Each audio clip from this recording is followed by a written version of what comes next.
अस्सलाम वालेकुम दोस्तों, आज हम सर्दी का मौसम पर मज़मून नवेसी देखेंगे। 10 लाइन सर्दी का मौसम। नंबर 1, सर्दी का मौसम साल के 4 मौसमों में से एक अहम मौसम है। नंबर 2, ये मौसम आमतौर पर अक्टूबर से जनवरी तक रहता है। नंबर 3, सर्दी के मौसम के दौरान सर्द हवाएं चलती है और दर्जा हरारत में नुमाया कमी आ जाती है। 4, लोग इस मौसम में गर्म कपड़े, स्वेटर, जैकेट्स और कोट पहनने लगते हैं।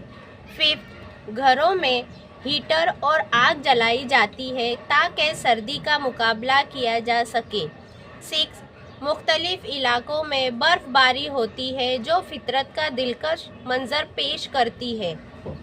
7, सर्दियों में दरख्तों से पत्ते झड़ जाते हैं और हर तरफ खिज़ा का मंजर होता है। 8, खाने में गर्म मशरूबात और सूप का इस्तेमाल बढ़ जाता है। 9, सर्दी के मौसम में दिन छोटे और रात लंबी होती है। 10, सर्दियों का मौसम खूबसूरती और सुकून का पैगाम लेकर आता है। शुक्रिया। वीडियो अच्छी लगे तो लाइक, शेयर और सब्सक्राइब कीजिए। शुक्रिया।